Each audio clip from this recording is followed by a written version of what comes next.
அதுக்கப்புறம் இதே மாதிரி இன்னொரு கேஸ் வந்து செக் பண்றப்ப பிளட் செக் பண்றப்ப பிளட்ல கேன்சர் இருக்குன்னு சொல்றேன். இது மாதிரி ஒரே நாள்ல அது 1 மணி நேரத்துல லைஃப் சேஞ்ச் ஆனவங்க நிறைய பேர் எனக்கு தெரிஞ்சிருக்காங்க. முடி உதிர்றவங்க நிறைய பேர் பால்டு இருக்கவங்க எல்லாத்துக்கும் சந்திரன் தான் தொடர்பு. அவங்க எல்லாம் கொஞ்சம் குழப்பமான ஆளுகளா தான் இருக்கும். இதெல்லாம் ராகுக்கு எது சந்தில இருந்தா ராகுக்கு எது சந்தில இருக்கவங்களுக்கு அடிக்கடி செத்துறலாமான்னு தோணிட்டே இருக்கும். அதனால தனியா விடக்கூடாது. இது மாதிரி வாழ்க்கையில படக்குன்னு உடையிறது எல்லாம் பாத்தீங்கன்னா அந்த பரிவர்த்தனை கிரகங்கள் வக்ர கிரகங்கள் சந்தி கிரகங்களோட சேர்ந்து ஒரு ராசியில் இருக்கக்கூடிய கிரகங்களுடைய காரகங்கள் உடையும். அப்படின்னே அவர் என்ன செய்யறாருன்னா 2 நாள் கழிச்சு எனக்கு மெசேஜ் அனுப்புறாரு, என்னுடைய மனைவி இறந்துட்டாங்க அப்படின்னு. அதுக்கப்புறம் அவருக்கு என்ன கேள்வினா திருப்பி அந்த ஜாதத்தை அனுப்புறாரு, எனக்கு இதை பார்த்து சொல்லுங்க அப்படின்னு. ஏன்னு கேட்டா இதை பக்கத்துல ஒரு ஜோசிகாரர் பார்த்துட்டு இந்த அம்மாவுக்கு 80 வயசு வரைக்கும் ஆயுள், நீ சரியாக ஹேண்டில் பண்ணாதனால செத்து போச்சு, அற்பாயில போயிடுச்சு, குற்றவாளி நீ தான், குற்றவாளியை ஏற்படுத்துறாரு.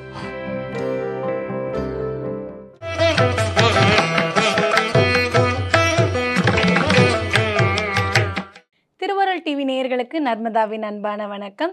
நம்மளுடைய சேனலில் தொடர்ந்து பல்வேறு விதமான ஆன்மீக தகவல்கள் பார்த்துட்ருக்கோம்.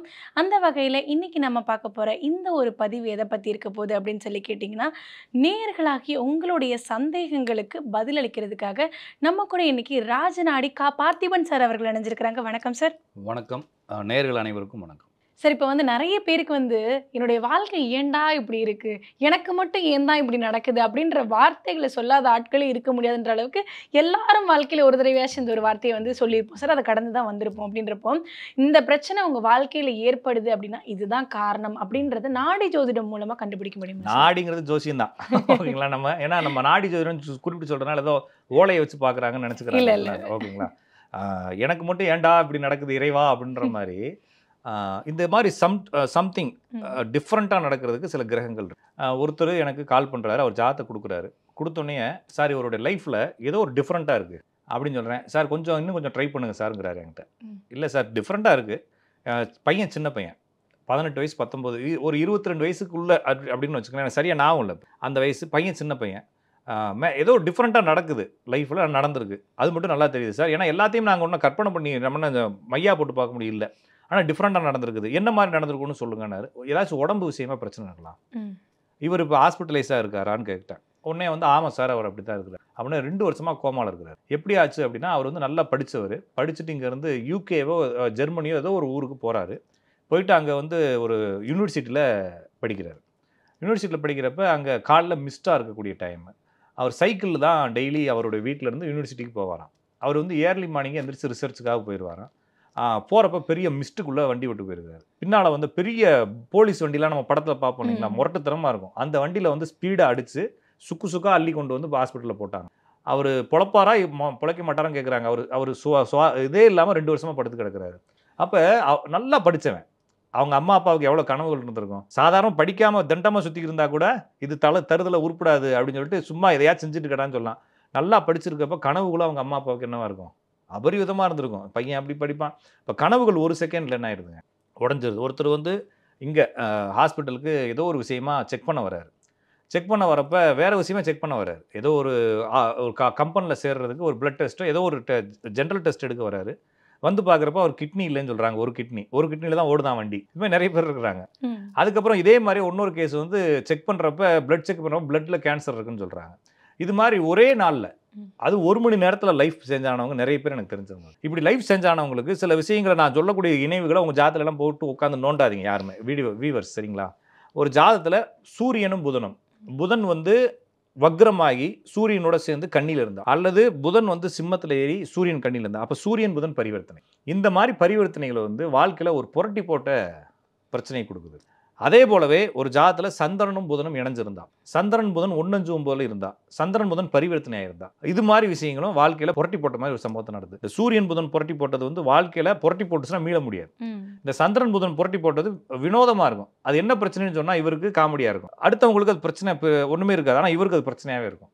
சிலருக்கு அவங்களுக்குள்ள பேசுவாங்க, அந்த கார்னரில் ஏதோ சத்தம் போட்டுகிட்டே இருக்கிறாங்க யாருன்னு சொல்லி பேசிட்டே இருப்பாங்க. ஒரு லேடி இருக்காங்க, அந்த கார்னரில் சத்தம் வந்துகிட்டே இருக்கும் அவங்க வீட்டில் சமைக்கிறப்ப, ஓகேங்களா. அவங்களுக்கு மட்டும் தான் வரும், வேறு யாருக்கும் வரும். அவங்களுக்கு சந்திரன் புதன் இருக்குது. டாக்டர் செக் பண்ணால் அவங்களுக்கு வருது. அவங்க செக் பண்ணுறப்ப அந்த மாதிரி ஒரு ஃபீல் வருது, அது உண்மையை நம்புகிறாங்க. அதுக்கு ஒரு மாத்திரை போட்டுன்னு சரியாயிருது. நிறைய பேருக்கு ஸ்கின் அலர்ஜி இருக்கும், நிறைய பேருக்கு பேட்சாக அலர்ஜி இருக்கும். இதெல்லாம் இந்த சந்திரன் புதனால் வருது. வினோதமான உணர்வுகள், வினோத்தினே பேர் இருக்கும், நிறைய பேருக்கு வினோதினின்னு பேர் இருக்கும். அபிராமி, அபிநயா, துர்கா, காளி இந்த மாதிரி பேர் இருக்கவங்க சந்திரன் புதன் தொடர்பு இருக்கு. சந்திரன் புதன் தொடர்பு இருக்கும். சரிங்களா? அப்போ இந்த சந்திரன் புதன் தொடர்பு இருக்கிறவங்க எல்லாருமே பார்த்தீங்கன்னா வினோதமான குழப்பத்துக்குள்ள போய் மாட்டிக்குவாங்க. லவ் பண்ணுவாங்க, வினோதமாக மாட்டிக்குவாங்க. ஒரு மாதிரி டைப்பாக ஒரு மாதிரி சிக்கலில் போய் மாட்டிக்குவாங்க. முடி உதுறவங்க நிறைய பேர் பால்டு இருக்கவங்க எல்லாத்துக்குமே சந்திரன் புதன் தொடர்பு இருக்கும். அவங்க எல்லாம் கொஞ்சம் குழப்பமான ஆளுகளாக தான் இருப்பாங்க. அடுத்து இந்த சனி புதன், இந்த சூரியன் புதன் என்பது வாழ்க்கையை ஒரே செகண்ட்ல புரட்டிடும். சந்திரன் புதன் வந்து ஒரு குழப்பமான ஒரு வினோதமான ஒரு பிரச்சனையை கொடுத்து ஒரு காமெடியாகவே கொண்டு போகும், பிரச்சனையாக வச்சிருக்கும். அடுத்து சனி புதன் காம்பினேஷன், சனி புதன் பரிவர்த்தனை, சனி புதன் இணைவு, இதெல்லாம் வந்து ஜெனட்டிக்காகவே வரக்கூடிய பிரச்சனை. நான் சொன்னேன் இல்லைங்களா, ஒரு ஒரு பையன் வந்து ஆட்டிசமா, இது எங்க இருந்து உற்பத்தி ஆச்சுன்னா இவங்க சித்தி ஒன்று ஆட்டிசமா அங்கே இருந்திருக்கும். அவங்கள்ட்ட போய் பார்த்தோம்னா எங்க சின்ன தாத்தாவுடைய பொண்டாட்டி ஒன்று அப்படி தான் இருந்துச்சுன்னு சொல்லுவாங்க. இது வந்து தொடர்ச்சியா அப்படியே ஃபில்டர் ஆகி கடைசியில் எல்லாரும் ஒன்று சேர்ந்துருவாங்க. இவங்களாம் ஒரு குடும்பத்துக்குள்ள வாழ்வாங்க. அந்த குடும்பத்தில் வெள்ளை அடிக்காம, பெயிண்ட் அடிக்காம, உதுந்து பழைய வீடுகள் மாதிரி ஒரு எண்ணெய் பிசுக்கேறின வீடாக ஒரு ஃபீல் இருக்கும். அந்த வீட்டில் வந்து இவங்களாவே நினச்சிக்குவாங்க நம்மளுக்கு மை வச்சுட்டாங்க, இவர் ஏதோ கலெக்டர் மாதிரி இவருக்கு மை வச்சு எல்லாத்தையும் கெடுத்த மாதிரி இவங்க நினச்சிக்குவாங்க. ஓகேங்களா? அப்போ அப்படி ஒரு ஃபீல். அப்போ மை வச்சுட்டாங்க, நம்ம வாழ்க்கை எப்படி ஆகி போச்சு, நம்மளுக்குள்ள துர்சம்பவம் நடக்குது. எனக்கு நிறைய பேர் பேசுவாங்க, என்கிட்ட ஜாதகம் பார்த்துட்டு எனக்கே வந்து நிறைய குரல்லாம் கேட்கும். நிறைய பேர் என்கிட்ட சொல்லுவாங்க, இருந்தாலும் உங்கள்கிட்ட கரெக்டான செக் பண்ண வந்தேன்னு கேட்பாங்க. ஓகேங்களா? அந்த மாதிரி ஒரு ஃபீல். அப்போ என்னன்னா இது எல்லாமே மென்டலி டிஸ்டர்ப் ஆனவங்க. இதுக்கு காரணம் சந்திரனும் புதனும், சனியும் புதனும். சனியும் புதனும் சேர்ந்திருந்தாலே பொதுவாகவே மரபு நோய்கள் வந்துருது. இந்த சனி புதன் தொடர்பு அப்படின்றது பாதிக்கப்பட்ட நபருக்கு இருந்தா பாதிப்பு ஏற்படும் இல்ல குடும்பத்துல எல்லாத்துக்கும் இருக்கும். அது எல்லாத்துக்கும் அப்படியே ஆட்டோமேட்டிக்காவே அப்படியே வந்து சேர்ந்துட்டே வரும். சனி புதன், சனிக்கேது இருந்தா நிறைய பேருக்கு மனநலம் பிரச்சனை இருக்கும். இந்த சனி புதன் வந்து என்ன செய்யணும், சிலரை வந்து கல்யாணம் பண்ணாம இவங்க என்ன செய்யணும், நிறைய பேர் சன்னியாசிகளோட ஜாதத்துல எல்லாம் பாத்தீங்கன்னா சனியும் புதனும் ஏதாச்சும் ஒரு வகையில மாறி மாறி உட்காந்துருக்கும்.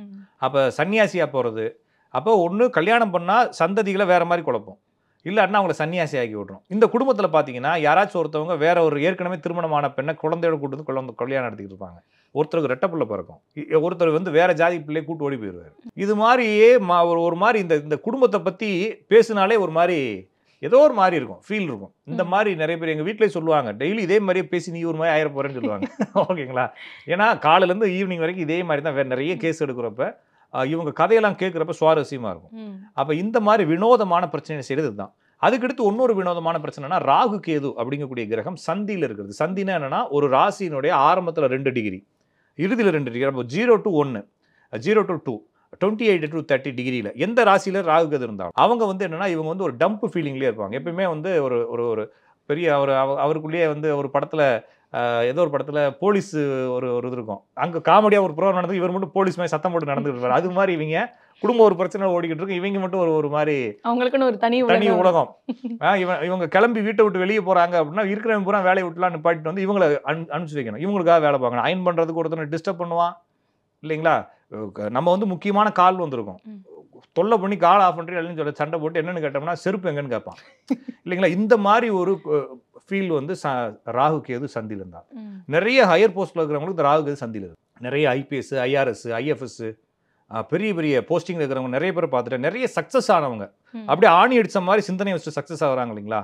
அவங்களுக்கு வேறு எதுவுமே தோணாது. காலைல எந்திரிச்சோடனே பிஸ்னஸ், மதியம் சாப்பிட்டோன்னே பிஸ்னஸ், பாத்ரூம் போயிட்டு வந்தோடனே பிஸ்னஸ், தூங்குறப்ப பிஸ்னஸ், இப்படின்னு இருக்காங்க இல்லைங்களா? ரொம்ப ஃபிக்ஸடாக இருப்பாங்க, ஒரு மாதிரி மிலிட்ரி மாதிரி இருப்பாங்க. அந்த மாதிரி பிஸ்னஸ்லேயே இருப்பாங்க. அதுக்கு நான் மிலிட்ரிக்காரங்களாம் அப்படி சொல்கிறேன், நான் சொல்கிறேன் பிஸ்னஸாக எல்லாத்துலேயுமே ஆணி அடித்த மாதிரி இருப்பாங்க. படிக்க சொன்னோம்னா அப்படியே படிப்பாங்க, படித்து அப்படியே அவங்க எழுதுனதை படித்தோம்னா புக்கில் ஜெராக்ஸ் காப்பி எடுத்த மாதிரி எழுதி வச்சுருப்பாங்க.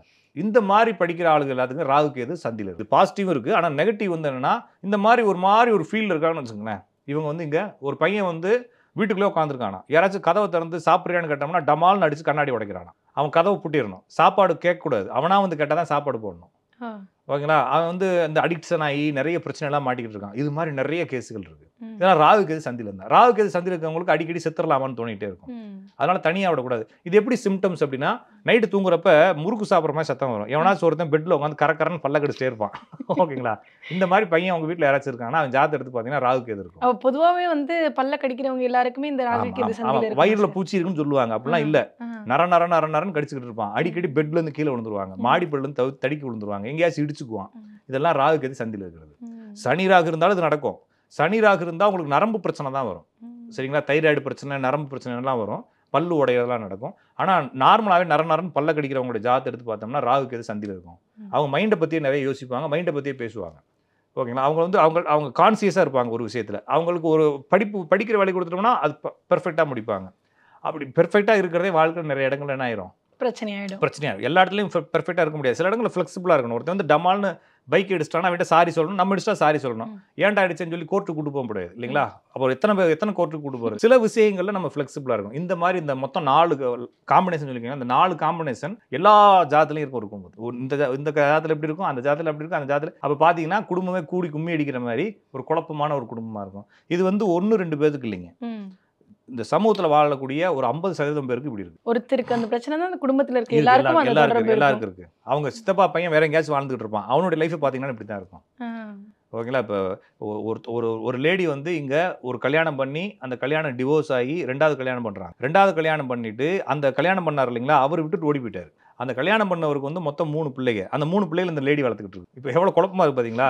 இந்த 3 பிள்ளைகள், இந்த பொண்ணு இருக்கு இல்லைங்களா, அந்த பொண்ணுடைய ஃபர்ஸ்ட் ஹஸ்பண்ட் இருக்கார் இல்லையா, அவர் வந்து இந்த பொண்ணுடைய குழந்தை கூட்டு ஃபாரின் போயிட்டார். இப்போ அந்த ஃபாரின் போய் அந்த ஆள் செத்து போயிட்டான். அந்த குழந்தை இதே மாதிரி வளர ஆரம்பிச்சு வேற ஒரு வீட்டில். அப்போ நம்ம ஆரம்பிக்கிறப்ப தெரியாது, அப்படியே இன்டர்வல் வரும்போது, படத்தில் இன்டர்வல் வரும்போது அப்படியே குழப்பமா இருக்கும், கன்ஃபியூஸாக இருக்கும். எண்டு போகிறப்பலாம் நிறைய குழப்பமாயிரும். இது மாதிரி நிறைய ஃபேமிலி இருக்குது. இது வந்து நான் சொல்றது வந்து அங்கங்கெல்லாம் இல்லைங்க, நிறைய ஃபேமிலியாக இருக்குது. வெளியே யாருக்கும் இப்போ உங்களுடைய ஃபேமிலி கதையே என் ஃபேமிலி கதையே பஸ்ஸில் உட்காந்துருக்கு உங்களுடைய ஃபேமிலி கதையே நம்மளுக்கு தெரியாது சரிங்களா? அவங்கள்ட்ட கேட்டோம்னா ரொம்ப கஷ்டமாக இருக்கும். அதனால தான் சொல்கிறேன், உங்கள் லைஃபு ஒரு சின்ன சின்ன பிரச்சனைகளோட இருக்குது அப்படின்னா அதை அக்செப்ட் பண்ணிக்கோங்க. ஏன்னா உங்களுக்கு தெரியாது இல்லையா, யாருக்குமே தெரியாது. ரொம்ப கொடூரமாக வாழ்ந்துக்கிட்டு இருக்காங்க மக்கள். இதுக்குள்ளே நம்மளுக்கு வந்து சின்னதாக கல்யாணம் டிலே ஆகுதா, பரவாயில்ல 2 வருஷம் கழிச்சு பண்ணிக்கோங்க. குழந்தை பிறகு டிலே ஆகுதா, டாக்டர் போய் பார்த்து பெற்றுக்குங்க. இப்படி தான் நம்ம சொல்ல வேண்டியிருக்கே தவிர இதுக்கு பரிகாரம் பண்ணு. அப்போ உண்மையிலே இல்லாதவனவெல்லாம் காமிச்சோம்னா அவங்களாம் அழுதுட்டு இருப்பாங்க. நிறைய பெண்கள் வந்து பேசுறதுக்கு புருஷன் இல்லாமல் அப்படியே வீட்டில் இருந்தாலும் கொடுமை பண்ணிக்கிட்டு நைட் அடிக்கிறான் ஒருத்தங்கிறாங்க. காலைல தோளில் கை போட்டு இருக்காரு, யாராச்சும் வந்தோம்னா தோளில் கை போட்டு ஊட்டி விடுறாராம் சாப்பாடு. போனதுக்கப்புறம் கதவை மட்டும் நொக்குன்னு நொக்குறாராம். இது எங்கே சொல்லியாரு? இதெல்லாம் வேதனை இல்லைங்களா? அதை பார்க்குறப்ப வீட்டுக்காரர் திட்டினாருன்றதுக்கெல்லாம் ஜோசியம் பார்க்கக்கூடாது, அதுக்கெல்லாம் பரிகாரம் செய்யக்கூடாதுன்றதுனால ஜோதிடம் என்பது ரொம்ப ஹேண்டில் பண்ணுறதை ரொம்ப நம்மளுக்கு உதவுறதுக்காக ஹேண்டில் பண்ணணும். அப்போ இந்த 4-5 காம்பினேஷன் வந்து நம்ம வாழ்க்கை நார்மலாக போகிற வாழ்க்கையை படக்குன்னு மாற்றிடும். அதே போல் ஒரு கிரகத்துடன் ஏதாவது வக்ரம் பரிவர்த்தனை விளிம்பு கிரகங்கள் சேர்ந்தால், இப்போ உதாரணத்துக்கு ஒரு ஜாதத்தில் சனியும் குருவும் இருக்குது. அந்த குரு வந்து பரிவர்த்தனையாக இருக்குன்னு வச்சுக்கோங்களேன். இங்கே கூட சேர்ந்த கிரகம் வந்து சனி. பரிவர்த்தனையான கிரகம் டேமேஜ் வேறு, ஆனால் பரிவர்த்தனையான கிரகம் சனியை கெடுக்கும். அப்போ என்ன ஆகும்னா, இவர் நல்லா போயிட்டு இருப்பார், அந்த கம்பெனி ஓனர் அளவுக்கு இவர் சீரியஸாக ஒர்க் பண்ணுவார். அடுத்த நாள் காலையில் எழுந்து கூப்பிட்டு உங்களுக்கு நாளைக்கு வேலைக்கு வரான்னு சொல்லிடும். அப்போ சடக்குன்னு ஒரே நாளில் எல்லாம் மாறிடும். புதனோட சேர்ந்த சனி இருக்குன்னு வச்சுக்கோங்களேன். புதனும் ஏதோ ஒரு கிரகம் இருக்குது, அந்த கிரகம் வந்து பரிவர்த்தனையாக இருக்குது. புதன் டேமேஜ் ஆக சொன்னேன், இந்த பொண்ணு நல்லா லவ் பண்ணிகிட்டே இருக்கும். ஒரு 2-3 நாள் கழிச்சு அந்த பொண்ணு வந்து பிளாக் பண்ணி வச்சுருக்கும். கடைசியில் பார்த்தோம்னா இவனோட ஃப்ரெண்டில் கல்யாணம் பண்ணிக்க அந்த பிள்ளை. இது மாதிரி வாழ்க்கையில் படக்குன்னு உடையிறது எல்லாம் பார்த்தீங்கன்னா அந்த பரிவர்த்தனை கிரகங்கள், வக்ர கிரகங்கள், சந்தி கிரகங்களோட சேர்ந்து ஒரு ராசியில் இருக்கக்கூடிய கிரகங்களுடைய காரகங்கள் உடையும். இப்போ இதை பார்க்குறப்ப நம்மளுக்கு தெரியும், நிறைய விஷயங்களை சொல்ல முடியாது. இப்போ ஒரு 18 வயசு ஒரு பொண்ணு வருது, அந்த பொண்ணு வந்து அவங்க அம்மாவும் அந்த பொண்ணு கான்ஃபரன்ஸில் போட்டு பேசுகிறாங்க. அவங்க ஜாதத்தை கொடுக்குறாங்க, இந்த பிள்ளைக்கு வந்து பெரிய பிரச்சனைலாம் இருக்குது, ஒரு எக்ஸ்டர்னல் மேரிட்டல் அஃபேர் மாதிரி ஒன்று ஆயிரும்னு சொல்லி காட்டுது. இவங்க அம்மா இருக்கும்போது எப்படி சொல்கிறது, 18 வயசில் இந்த பிள்ளை கல்யாணம் 24-25 வயசுக்கு மேலே ஆகும், அதுக்கப்புறமா இன்னொருத்தனோட தொடர்பில் இருக்குன்னு காட்டுது. தப்பா ரைட்டாங்கிறது சமூகத்தினுடைய பார்வை தான். ஆனால் வந்து இது இப்பயே சொல்லி அவங்களுடைய மனசு இதுக்கு வேதனைப்படுத்தணும். அப்போ குடும்பத்தில் யாரோடையும் பழகாதமான்னு சொல்கிறேன். அப்போ குடும்ப வாழ்க்கையில் பிரச்சனை இருக்குமா, இது யாருனால வரும்னா எவனாச்சும் ஒருத்தன் அவன் பேரை கெடுத்துட்டு போயிடுவான். அதனால கல்யாணம் பண்ணியா அமைதியாக யாரோடையும் பழகாதுன்னு சொன்னால் மட்டும் அது நிற்க போதா, நடக்கும். அப்போ இது மாதிரி நிறைய விஷயங்களை சொல்லாமல் தடுக்கிறோம். நிறைய பேர் வந்து ஓப்பனாக சொல்லுங்கள், எனக்கு எல்லாருக்கும் தைரியமான ஆளுன்னு சொல்லுவாங்க. ஓகேங்களா? நான் அப்படி தான் சொல்லி பார்த்தேன். அப்புறமா சொன்னேன், உன் வீட்டுக்காரமாக கொஞ்சம் பிரச்சனை இருக்குது, கொஞ்சம் பத்திரமா இருன்னு சொன்னேன். எப்படி சார், என்ன சார் அப்படின்னு சொல்லி அவர் அப்படி பார்க்குறாரு. கொஞ்சம் உடம்பு பிரச்சனையாக இருக்குது, பத்திரமா பார்த்துக்கன்னு சொல்லி முடிச்சிட்டேன். அப்போ எல்லாத்தையும் யாருனாலையும் ஏற்றுக்க முடியாது. ஏன்னா இதே மாதிரி சம்பவங்கள் எல்லாருடைய லைஃப்லையுமே நம்ம இன்னைக்கு ஒரு மாதிரி நினைக்கிறோம். ஒருத்தன் வந்து மதுரையிலேருந்தோ திருநெல்வேலியிலேருந்தோ கோயம்புத்தூர்லேருந்தோ படித்து முடிச்சுட்டு மெட்ராஸுக்கோ பெங்களூருக்கோ பஸ் ஏறி வரும்போது அவனுடைய வாழ்க்கை எப்படி ஆரம்பிச்சிச்சோ அது ஒரு மாதிரி ஆரம்பிக்கும். ஒரு 20 வருஷம் கழிச்சு அவனோட வாழ்க்கை வேற எங்கேயோ நிற்கும் இல்லைங்களா? அப்போ நம்ம எங்கே ஆரம்பித்தோம், வேற ஒரு கொள்கையில் ஆரம்பிச்சிருப்போம், வேற ஒரு கொள்கையில் இருப்போம். நம்மளோட லைஃப் என்ன நடக்குதுனாங்க, நம்ம ஒரு புள்ளியை நோக்கி நகர்றோம். அப்படி போகும் பொழுது அந்த இடத்துல ஏற்படக்கூடிய இடர்பாடுகள் இருக்கு இல்லைங்களா, அந்த இடர்பாடுகளை ஜெயிப்பதே என்னுடைய வெற்றின்னு நினச்சி நம்மளுடைய புள்ளியினுடைய இலக்குகள் மாதிரி இதை ஜெயிக்கிறோம். அதை ஜெயிக்கிறதுக்கு போகிறதுக்காக அப்படி கிராஸ் பண்ணி போவோம், அங்கே ஒரு இடர்பாடு வரும். அதைத்தான் நம்மளுடைய வாழ்க்கையினுடைய போராட்டமாக நினச்சிட்டு அதை ஜெயிப்போம். இப்படியே ஜெயிச்சு அந்த புள்ளி எங்கேயோ இருக்கும், நான் இந்த பக்கமும் போயிட்டு இருப்பேன்ற மாதிரி தான் எல்லாருடைய லைஃபும் போகுது. அதை புரிஞ்சுக்கிட்டவங்க நாங்கள், எங்களுடைய வேலையே தான். அப்போது லைஃப் எந்த பக்கமெல்லாம் இழுத்துட்டு போகும். அப்போ மாடை காட்டில் மேய விட்ட மாதிரி தான், இந்த பக்கமாக கழட்டி விட்டோம்னா அதை எங்கேயோ போய் நின்றுக்குன்ற மாதிரி உன் வாழ்க்கை அப்படி தான் நிற்க போகுதுன்றது தான் சொல்கிறோம். இது சில நாளை ஏற்றுக்க முடியும், சில நாளுக்கு புரியும். நான் ஒரு பையன் வந்து கேட்குறான் ஒரு 20 வயசில், சார் நான் எப்படி இருப்பேன்னு சொல்லுங்கிறான். 20 வருஷம் கழிச்சு எப்படி இருப்பேன்னா தெரியாது. எந்த வீட்டில் இருப்பேன்? இப்போ நீங்கள் இருக்கிற வீடு இருக்கு இல்லைங்களா, இப்போ நான் இருக்கிற வீடு இருக்குது. ஒரு 20 வருஷம் கழிச்சு இந்த வீடை பற்றி உங்களுக்கு தெரியுமா? தெரியாது. இந்த வீட்டில் இருக்கிறது, நம்ம இந்த வீட்டில் யார்கிட்ட இருக்க போகிறோம், சொந்த வீடு வாங்கணுமா, பால் பாக்கெட் எவன் போடுவான், இந்த தகவல்கள் எதுவுமே தெரியாது, கற்பனையும் பண்ண முடியாது. இப்போ நம்ம இங்கே இருக்கிற வீட்டில் உட்காந்துட்டு 20 வருஷம் கழிச்சு நம்ம எந்த வீட்டில் இருப்போம்? நம்ம மெர்சிடிஸ் பென்ஸில் போகலாம், சைக்கிளில் போகலாம், ஸ்கூட்டியில் போகலாம், நம்ம இந்த ஊரில் இருக்கலாம், அமெரிக்காவுக்கு ஷிஃப்ட் ஆயிடலாம் இல்லைங்களா? ஒரே ஒரு சேஞ்சஸ் தான் நடந்தது. ஏன்னா 20 வருஷம் கேப்பில் என்ன வேணாலும் நடக்கலாம். அப்போ உன்னுடைய வாழ்க்கையை புரிந்து கொள்ளவே முடியாது. நான் ஜாதகம் பார்க்குறவங்க என்ன சொல்கிறேன்னா 3 வருஷம் தெரிஞ்சுக்கோங்க சார், மேக்ஸிமம் 5 வருஷம் தெரிஞ்சுக்கோங்க. 5 வருஷம் எப்படி போகுன்றது தெரிஞ்சுக்கோங்க. அப்டேட்டடாலாம் சொல்ல முடியாது. அப்போ லைஃப் சேஞ்ச் ஆயிருமா, பெஸ்ட் ஆயிருமா, பெட்டர் ஆயிருமா, இப்போ இருக்கக்கூடிய பிரச்சனைகள் சால்வ் ஆயிருமான்னு ஜோசியத்தில் பாருங்கள். ஆனால் ஏன்னா வாழ்க்கை எல்லாருக்குமே வந்து மாறிக்கிட்டே இருக்குது.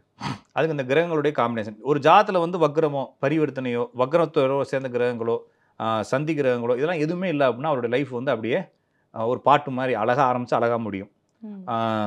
இந்த மாதிரி வக்ர கிரகங்கள், பரிவர்த்தனை கிரகங்கள், அதோட சேர்ந்த கிரகங்கள், இந்த நான் குறிப்பிட்ட கிரகங்களுடைய பரிவர்த்தனை வக்ரங்கள் இதெல்லாம் இருந்துச்சுன்னா ஒரு பெரிய சீரியஸ் படம் மாதிரி ஆரம்பிச்சு சீரியஸாகவே முடிஞ்சிடும். அடுத்த தொடரும் போட்டு முடியும். அது வந்து முடியாத ஒரு குழப்பமாக இருக்கும். அப்போ இந்த ஒரு 5-6 காம்பினேஷன் நான் சொன்னேன் இல்லைங்களா, இதுதான் ஒரு மனிதனுடைய வாழ்க்கையில் எப்படியோ போயிருந்த வாழ்க்கை எங்கேயோ கொண்டு போய் விடுறது. அப்போ எங்கேயோ ஒரு இடத்துல ஆரம்பித்த படம், அமெரிக்காவில் ஆரம்பித்த படம் காஷ்மீரில் வந்து ஒரு கிராமத்துக்குள்ளே முடிஞ்ச மாதிரி முடிஞ்சிடும். காரணமே இல்லாமல் முடிஞ்சிடும். இதை புரிஞ்சுக்கிறது கஷ்டம். ஆனால் இதுக்குள்ளே ஒரு தொடர்ச்சி இருக்குது. ஏன்னா இதே மாதிரியே நாங்கள் 5 ஜாதகம் பார்க்குறப்ப இவருக்கு எப்படி ஆரம்பித்து எங்கே முடிச்சோ அதே மாதிரி இவருக்கும் ஆரம்பித்து முடியுது. ஆனால் இதை நாங்கள் உங்களுக்கு சொல்லி விளக்க முடியாது. சில நேரத்தில் இது வேறு மாதிரி கூட முடியுது, அது வேறு மாதிரி ஒரு சுச்சுவேஷன் முடியுது. நிறைய பேர் பார்க்குறோம், நிறைய பேருடைய வாழ்க்கையை காப்பாற்ற முடியாத இடத்துலலாம் இருக்கிறோம். நிறைய பேர் பேசுகிறப்ப சார் கொஞ்சம் நாளைக்கு முன்னாடி சொல்லியிருந்தா கொஞ்சம் எனக்கு தெரியாதுங்க, ஒரு பிரச்சனை இருக்குன்னு சொல்கிறேன், அது எனக்கு தெரியாது. இன்னொரு விஷயம், ஒரு லேடிக்கு வந்து கேன்சர், அவங்களுக்கு வந்து லிவரில் கேன்சர். அவர் என்கிட்ட ஜாதகம் பார்க்குறப்ப நான் என்ன சொல்கிறேன்னா, அந்த பெண்ணுக்கு வந்து ஒரு மிகப்பெரிய நோய் இருக்குது, எத்தனை நாளில் சரியாகும்னு கேட்கு. சரியாகிறதுக்கான வாய்ப்புகள் இன்னும் 6 மாதத்துக்கு மேலே தான் இருக்காங்க. 6 மாதம் வரைக்கும் ரொம்ப டேஞ்சரஸான பொசிஷனில் இருக்காங்கன்னு சொல்கிறேன். அவர் கேன்சர் இருக்குது அப்படின்னு சொல்லிடுறாரு. சொன்னோடனே கொஞ்சம் கவனமாக பார்த்துக்குங்க சார். கவனமானால் எப்படி நான் பார்த்துக்கிறது அப்படின்னு கேட்குறாரு. டாக்டர்கிட்ட சொல்கிறது கேளுங்க, அதுக்கு மேலே எனக்கு கவனமாக பார்க்கணும். நம்ம வைத்தியமாக பண்ண முடியும். ஏதாச்சும் பரிகாரம் சொல்லுங்கள். பரிகாரம் நான் சொல்கிறதில்ல, ஏதாச்சும் வேறு டாக்டர் பாருங்கள் அப்படின்னே. அவர் என்ன செய்கிறாருன்னா 2 நாள் கழிச்சு எனக்கு மெசேஜ் அனுப்புகிறார், என்னுடைய மனைவி இறந்துட்டாங்க அப்படின்னு. அதுக்கப்புறம் அவருக்கு என்ன கேள்வினா திருப்பி அந்த ஜாதத்தையும் அனுப்புகிறாரு, எனக்கு இதை பார்த்து சொல்லுங்கள் அப்படின்னு. ஏன்னு கேட்டால் இதை பக்கத்தில் ஒரு ஜோசிக்காரர் பார்த்துட்டு, இந்த அம்மாவுக்கு 80 வயசு வரைக்கும் ஆயுள், நீ சரியாக ஹேண்டில் பண்ணாதனால செத்து போச்சு, அற்பாயில் பேசி குற்றவாளி நீ தான், குற்றவாளியை ஏற்படுத்துறாரு. ஓகேங்களா, இதுக்கு ஒரு பரிகாரம் செஞ்சால் தான் இது சரியாக, இல்லைன்னா உங்களுடைய பிள்ளைகளுக்கு அது தொடருங்கிறார். இப்போ இது எங்கே போய் நினைக்குது இல்லைங்களா? இது மாதிரியும் சிலர் ஹேண்ட் பண்ணுறாங்க ஜோசிக்காரங்க, தேவையில்லாத வேலை. இப்போ அந்த ஆள் வந்து எனக்கு தொடர்ந்து மெசேஜ் அனுப்புகிறார் டெய்லி, சார் சொல்லுங்கள் சார், உண்மையிலே அது செத்து போச்சா, அதுக்கு ஆயில் எவ்வளவு, உண்மையிலே அதனுடைய கர்மா முடிஞ்சிருச்சா இப்படின்னு கேட்டுக்கிட்டே இருக்கிறார். சார் அதெல்லாம் குழப்பிக்காதீங்க சார், அப்படி ஒருத்தருடைய தப்பானால யாரும் சாக மாட்டாங்க, விதி இருந்தால் தானே சாக போகிறாங்க. அப்புறமா என்ன செய்கிறாருன்னா டாக்டர் இதில் தப்பு பண்ணியிருப்பாங்களான்னு கேட்குறாரு. அப்போ ஒரு ஜோசிக்காரர் குழப்பிட்டார். இது மாதிரி குழப்ப வேணாம், நடந்து முடிஞ்ச விஷயங்களுக்கோ இது மாதிரி குழப்பமான விஷயங்களுக்கோ முடிவு தெரியாமல் இதை கொண்டு போய் கர்மாங்கிற ஒரு வார்த்தையோட ஃபிக்ஸ் பண்ணி, நான் சொல்ல வந்தது அதுதான். இதுக்கு நம்மளுக்கு ரிசல்ட் தெரியல, இது எப்படி ஆரம்பிக்க போகுதுன்னு தெரில, ஒருத்தனோட லைஃப் எங்கே சேஞ்ச் ஆச்சுன்னு தெரில. ஆனால் சேஞ்ச் ஆகுதுன்னு நினச்சி ஜாதகனுக்கும் பயம் இருக்குது, ஜோசியனுக்கும் பயம் இருக்குது. இதுக்கு காரணம் தெரியாதப்ப இதை கொண்டு போய் கர்மா உடையும். சரிங்களா? அப்புறமா குலதெய்வ சாபம், முன்னோர்கள் சாபத்தோட இணைச்சு அதுக்கு ஒரு விடை தேடுற மாதிரி பண்ணி, அவங்க ஒரு சம்பாத்தியம், இவர் ஒரு சம்பாத்தியம், குழப்பங்கள். சம்பாத்தியம்னா ஒரு 1 லட்ச ரூபா கேட்டு வாங்கிட்டு விட்டுறலாமே தவிர அவனை குழப்பி விட்டுட்டு போயிடுறீங்க இல்லைங்களா, அது பாவம். ஏன்னா இதை தொடர்ந்து என்ன செய்கிறாங்கன்னா இதே மாதிரி ஒன்று, அதுக்கப்புறம் இந்த பிள்ளை வந்ததுனால தான், இந்த பிள்ளை பிறந்ததுனால தான், இந்த பிள்ளையை கல்யாணம் பண்ணி கொண்டு வந்ததுனால தான் சொல்லி இதெல்லாம் போடுறப்போ அது விதி இருந்தால் தானே நடக்கும். அப்போ இதெல்லாம் புரிஞ்சுக்கணும். அப்போ ஒரு லைஃப் போகக்கூடிய லைஃப் சடனாக மாறுறதுக்கு ஒரு 5-6 கிரகங்கள் தேவை. அந்த 5-6 கிரகங்கள் இருந்துச்சுன்னா நீங்கள் என்ன செய்யலாம்னா எப்பயுமே அவேர்னஸாக இருக்கும். எப்பயுமே நான் வந்து அடிக்கடி சொல்லுவேன், நீங்கள் நல்லா சம்பாதிக்கும் போது பணத்தை சேர்த்து வச்சுக்கோங்க. நான் வந்து ஷேர் மார்க்கெட் பண்ணுறேன் அதெல்லாம் தேவையில்லைங்க சார், பேங்க்கில் பணம் போடுங்க, நகை வாங்கி உங்கள் ஒய்ஃபுகளுக்கு பிள்ளைகளுக்கு போடுங்க. நம்மளுக்கு என்ன நடந்தாலும் நடக்கும். எவ்வளோ பெரிய ஜோசிக்காரனாக இருந்தாலும் என்னைக்கு சாவான்னு தெரியாது. செத்துட்டான்னா பாவம், குடும்பத்துக்கு கஷ்டம். அப்போ நெகட்டிவாக பேசினாலும் கூட, நெகட்டிவ் பேசுகிறதுனால தப்பு இல்லைங்க, இது பாசிட்டிவாக போய் முடியணுன்றதுக்காக தான் பேசணும். இப்போ எல்லா லைஃப்புமே நிலையில்லாதது, நிலையில்லாமை தான் நிலையானதுன்ற மாதிரி. ஜாதகம் பார்க்கறது எதுக்குன்னா நாளைக்கு லைஃப் நல்லா இருக்குன்றதுக்காக தான். எப்படி பார்த்தாலும் ஒரு நம்ம சம்பாதிக்கிறப்ப சேமித்து வச்சிடணும். நம்மளுக்கு இல்லாட்டினா கூட குடும்பம் எப்படி இருக்கும், இந்த மாதிரி விஷயங்கள்லாம் செஞ்சுக்கிறது பெட்டர். அப்போ ஒரு ஜாதகத்தில் இந்த மாதிரி விஷயங்கள் இருந்தால் கொஞ்சம் ப்ரிப்பேராகவும் ஜாக்கிரதாகவும் இருக்கணும். அப்போ உடம்பு விஷயங்களாக பார்க்குறப்ப நிறைய பேருக்கு என்ன செய்யணும்னா, உடம்பு பிரச்சனை இருக்குன்னா இன்சூரன்ஸ் போட்டு, ஹெல்த் இன்சூரன்ஸு நம்ம போய் மாட்டிக்காமல் இருக்கலாம் இல்லையா, தப்பிக்கிறதுக்கு. அப்படி தான் நம்ம பார்க்க வேண்டியது இருக்க தவிர இதை மாற்றவும் முடியாது. கண்டிப்பா சார். இப்ப வந்து உங்களுடைய ஜாதக ரீதியாக ஒரு பிரச்சனை வருது அப்படின்னா, அந்த பிரச்சனைய கடக்கிறதுக்கும், அந்த பிரச்சனைய சமாளிக்கிறதுக்கு மனதைரியத்த பில்ட் பண்ணிக்கங்க. அத தாண்டி பரிகாரங்கள் எதுவும் தேவையில்ல அப்படின்றத பத்தின ஒரு தெளிவான விளக்கம் குடுத்தீங்க சார். கண்டிப்பா இத பார்த்துட்டு இருக்கக்கூடிய நேயர்களுக்கு ரொம்ப பயனுள்ளதா இருக்கும் நம்புறோம். ரொம்ப நன்றி சார். நன்றி, வணக்கம்.